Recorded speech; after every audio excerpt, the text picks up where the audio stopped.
다윗과 솔로몬 시대 때에 특별히 이제 지난주 다윗 얘기할 때는 시편 다뤘고요.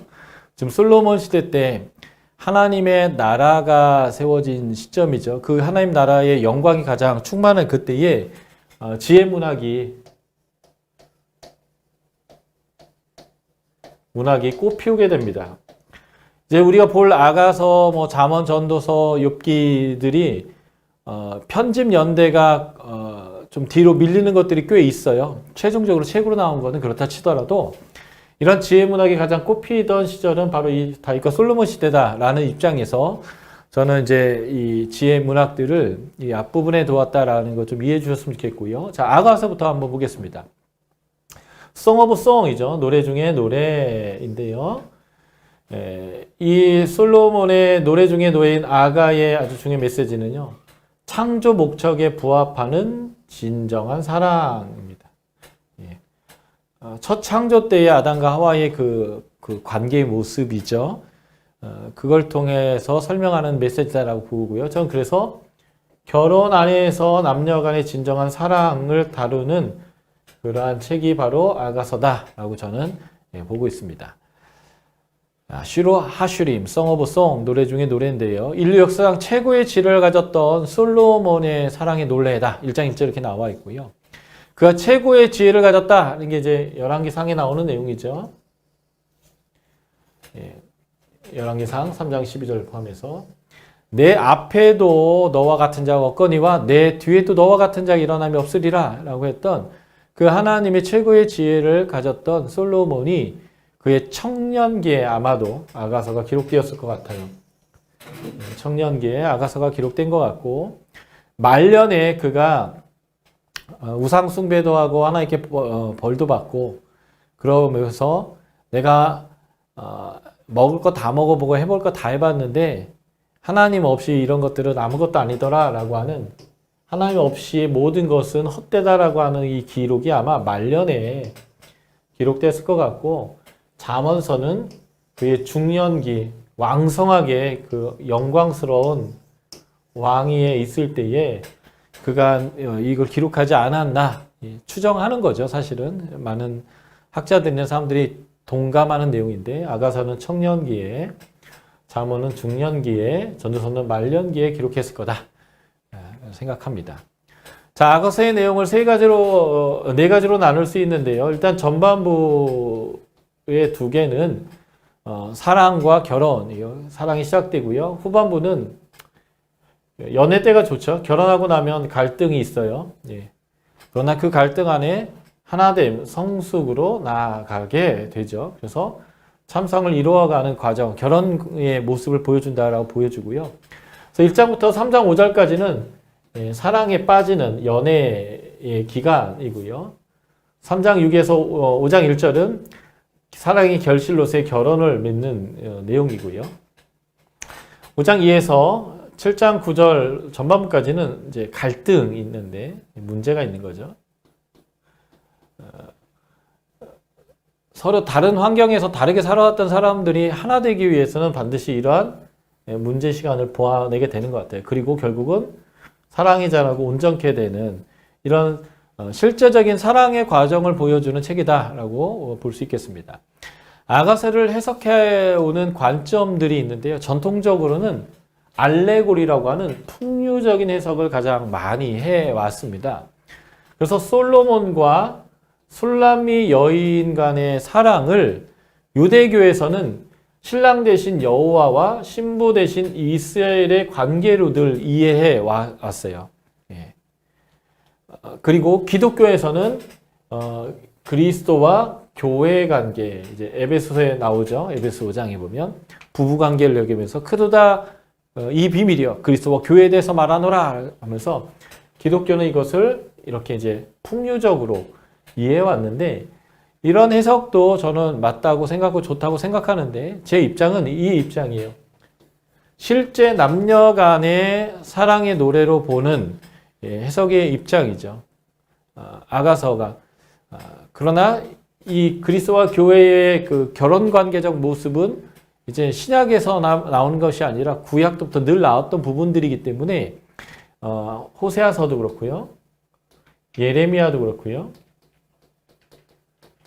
수많은 것들이 이제 언약 관계를 이 하나님과 이스라엘의 결혼 관계로 표현하고 있고, 여기 에베소서나 골로새서에서 이렇게 얘기한 거기 때문에 이런 내용 자체는 저는 팩트라고 생각하고 사실이라고 생각하는데, 아가서가 이걸 말하고 있느냐라는 문제에서는 이렇게 해석할 수도 있지만, 저는 실제 남녀 간의 사랑의 노래로 해석하는 입장을 취한다. 이제 이런 겁니다. 자, 아가서의 메시지는 이거죠.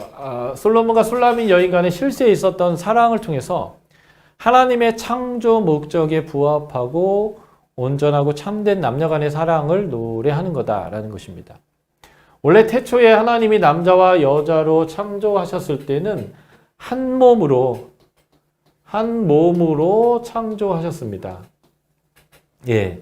그래서 창세기 3장 23, 24절에서 하와를 만들고 아담에게 데려왔으니 아담이 얘기했죠. 내 뼈 중에 뼈요, 살 중에 살이로다.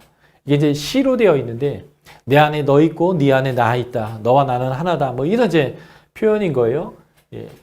그래서 하나여야 한다라고 하는 것이 에베소서 5장 21절부터 나오는, 끝절까지 나오는 부부관계의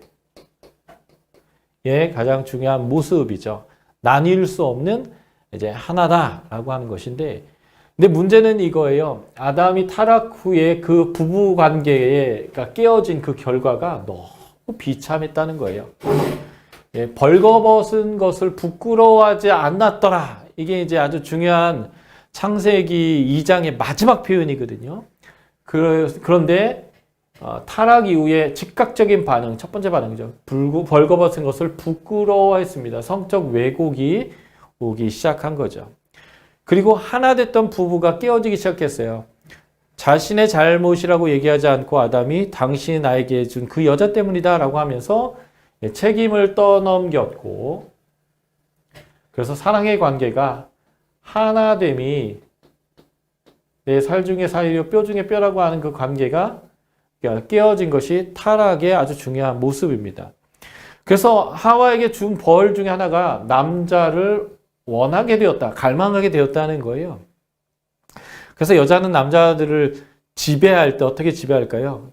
집착으로 지배하는 그런 타락된 모습이 발현되기도 하는 거예요. 하나님을 알지 못하고 하나님의 관계 법칙, 부부관계를 잘 모르는 사람들은 여자는 남자를 지배하려고 할 때에 남자의 약점을 가지고 이제 지배하는 거죠. 그리고 굉장히 관심을 보이면서 오늘 뭐 먹었어? 뭐 했어? 누구 만났어? 휴대폰 비밀번호 왜 걸었어? 하면서 열어봐 하면서 남자를 이제 원하고 갈망하게 되는데, 남자는 또 잡은 물고기에게 먹이를 주지 않는 습성으로 또 다른 것을 또 찾으러 다니면서 관계가 깨어지는. 그래서 남자가 여자를 지배하는 방법은 옛날부터 늘 이거죠. 명태, 보거와 황태와 여자는 3일에 한 번씩은 두들겨 패워야 보들보들 해준다. 뭐 이런 식의 말도 안 되는 그러한 이제 관계로 평등 관계가 깨어지고 서로를 지배하려고 하는. 그래서 뭐 결혼 초장에 잡아야 된다고 해가지고 서로 주도권 싸움을 한다든지 뭐 이런 이제 타락된 결과가 가정의 파괴거든요. 근데 이 부분이 지금 한국 교회에 아주 강력하게 역사하고는 사단의 포인트입니다. 근데 한국 교회만이 아니라 전 세계적으로 뭐 성적인 남녀에 대한 어떤 성에 대한 그 개념조차도 깨어지면서 가정이 다 파괴되어 있고요. 결혼과 이혼을 너무 쉽게 생각하고 이것들이 굉장히 많이 반복되어지는 것들은 전 세계적인 현상인데, 이것이 하나님 나라가 회복됐을 때에 회복되어야 될 아주 중요한 양태 중에 하나가 부부가 하나 되는 것. 그래서 나뉠 수 없는 하나로서 하나님과 우리의 관계가 무엇인지를 경험하는 과정이다라는 거예요. 어쨌든 타락의 결과는 아주 비참했습니다.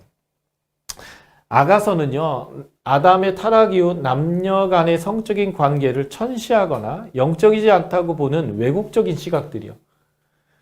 부부의 성관계는 가장 영적이거든요. 영적인 거예요. 그런데 성관계 자체를 뭔가 더러운 것처럼 취급하는 이런 것들이 왜곡되어 있는데, 아가서는요, 이 창조 때의 부부 간의 온전한 사랑을 노래하는 거예요. 그래서 아가서를 읽다 보면 막 백향목을 마치 이불 덮고 푸른 초원에서 이 두 남녀의 사랑의 모습들이 이제 등장하는데, 딱 에덴 동산 모습처럼 이제 표현하고 있다라고 하는 거죠. 예. 그래서 성은 결혼 관계의 한계 안에서 주어진 은사입니다. 은사죠. 복은요, 하나님이 주신 바운드리 안에서 잘 사용해야 복이 되는 것입니다. 칼이 있는데 이 칼로 요리를 하고 또는 의사 선생님이 수술을 하는데 잘 사용하면 좋은 거지만, 이 칼을 잘못 사용해서 다른 사람을 죽이거나 심지어는 전쟁을 하거나 다른 사람 나라를 멸망시키는데 사용한다면 안 되겠죠. 그러니까 칼이라고 하는 것들은 사실은 좋은 것이고 복이라고 할 수 있는데, 그것이 어떻게 사용되어져야 되느냐 할 때 진짜 복인데, 결혼 관계의 한계 안에서 이 성관계가 이루어지면 가장 큰 축복이 뭘까요? 예, 생육하고 번성하게 됩니다. 그래서 아이가 태어나고 그 아이가 얼마나 예쁜지 몰라요. 그래서 내 편인 사람, 나의 가족인 사람, 내가 가장 어려울 때 나의 가장 가까이서 나를 책임져주는 그런 사람들이 나의 삶에 이제 가득하게 되는 거죠. 이런 성관계는 부부의 친밀함 뿐만 아니라 하나님의 나라의 그 첫 선교 명령과 같은 생육하고 번성하라고 하는 그 하나님의 그 명령을 순종하는 아주 중요한 방법인 거죠. 그래서 온전한 부부 관계의 회복은 사람과 하나님과의 온전한 관계 회복을 먼저 경험하는 통로입니다. 그래서 신학에서 보면 서기관이나 사람들이 와서 어떻게 해야 영생을 얻을 수 있겠습니까? 무엇을 하여야 영생을 얻겠습니까? 라고 하면 예수님의 10계명의 5계명부터 10번째 계명, 이걸 한마디로 하면 내 이웃을 사랑해라, 내 몸과 같이 사랑하라, 이 얘기로 예수님은 늘 일관되게 답변했거든요. 바로 이러한 사람 간의 관계는 하나님과 우리의 관계를 연결해 주기도 해요. 경험하는 통로일 뿐만 아니라 그 하나님께로 나아가는 길이라는 거죠. 근데 그 관계 중에 가장 가까운 그 관계가 있는 게 바로 부부 관계입니다. 못 볼 것 없이 다 보고 사는 관계이죠. 그의 속까지도 다 이제 알게 되는 그런 관계입니다. 그래서 결혼은 구약에서는 하나님과 그의 백성과의 언약적 관계를 이해시키는 틀이었고요. 신약에서는 예수님과 교회의 언약 관계를 이해하는 틀이었습니다. 그래서 결혼 관계가 아주 중요하죠. 아가서는 바로 이러한 결혼 관계가 하나님 앞에서 처음 주어졌을 때 그 에덴 동산의 모습을 보여주면서 이러한 온전한 사랑을 이루어야 된다라는 것을 보여주는 내용입니다. 자, 아가서 한번 정리해 볼까요? 아가서를 통해서 알게 된 하나님의 성품이 무엇일까요? 처음 창조할 때부터 하나님은 부부를 하나로 만드시었다라고 하는 것. 하나됨의 하나님의 모습들을 볼 수 있죠. 아가서를 통해서 새롭게 알게 된 것들이 무엇인지 한번 정리해 보시고요.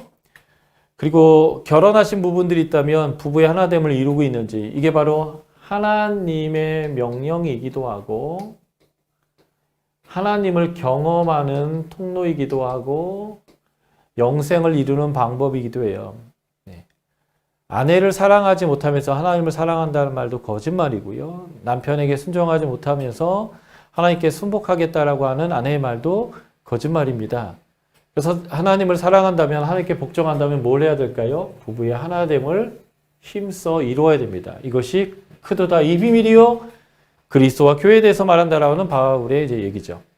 그리고 부부의 하나됨에서 가장 중요한 게 뭐예요? 성적인 거룩함입니다. 간음하지 말지니라라고 하는 거예요.